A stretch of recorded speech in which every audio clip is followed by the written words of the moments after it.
The laughter didn't stop. It swelled, heavy and hot in the air, echoing against the white walls of the reception hall. My daughter's hand tightened in mine, small fingers, damp, shaking. On the stage, the best man, my brother's best friend, my wife's former colleague, was bent over the mic, grinning like a predator who had just found his prey cornered. "Anyone want to date him?" The crowd roared. Then my father's voice cut through. "Let's start the bidding at $50." Like I was meat, like she was part of the deal. A sound escaped my daughter, half sob, half gasp. My hand went to my pocket, not for a weapon, for the envelope. But before I could stand, movement caught my eye. Someone else was rising from their chair. Slow, deliberate, eyes fixed not on me, but on them. Months before this, I'd known something was wrong. It wasn't the divorce, that was expected. It was why the divorce had happened that gnawed at me in the nights I couldn't sleep. She hadn't just left, she'd fled into someone's arms. The same someone who now stood at the altar as the best man, his hand resting far too comfortably on my brother's shoulder. They thought I didn't know. They thought the papers were signed, and that was the end. But then there was my father, his cold detachment during the split, his sudden warmth toward her, the way he always invited him over. Pieces clicked together in ways I didn't want them to. This wasn't betrayal in one layer, it was braided, a rope of lies pulling tight around my throat. I told no one, not even my daughter. I began quietly, a private investigator, paid in cash, unconnected to me by name. Phone records, bank statements, flight logs. The best man's number appeared too often in my wife's history. But more interesting was the set of hotel bookings. 2 names, 1 room, charged to a card linked not to him, but to my father's business account. I didn't rage, I didn't accuse, I documented. A second folder formed, financial transfers, all subtle, from my father to her in the months before the divorce. Loan repayments, the memos read, lies wearing polite suits.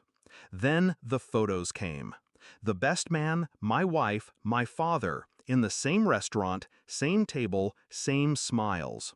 I printed everything, labeled it, dated it. The envelope was thick by the time the wedding day arrived.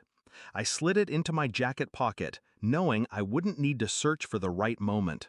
Moments like these always made themselves. The broke little girl joke had barely left his lips when my father poured gasoline on it. The hall roared. My daughter cried. And the person who stood from the crowd wasn't a stranger.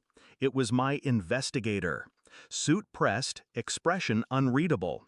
He walked to me, placed a second envelope in my free hand, freshly printed photographs. Not just her and the best man, not just my father. The last image was my brother, in the same hotel suite, with her. It hit like a slow blade, deep, deliberate. The betrayal wasn't just old, it was still unfolding. I didn't speak immediately. I walked forward. My daughter stayed seated. The investigator placed a hand on her shoulder. I took the microphone from the best man without asking, looked at him, looked at my father, looked at my brother. Family is supposed to protect each other, I said. My voice didn't rise, it cut. Some families prefer to feed on their own. I opened the envelope, held each photograph high. First, my wife and the best man. Gasps. Second, my wife and my father. Silence. Third, my wife and my brother. The air left the room. I placed the mic on the table, walked past them without looking again. Their world was already burning. My work was done. Outside, the night air was cold and clean.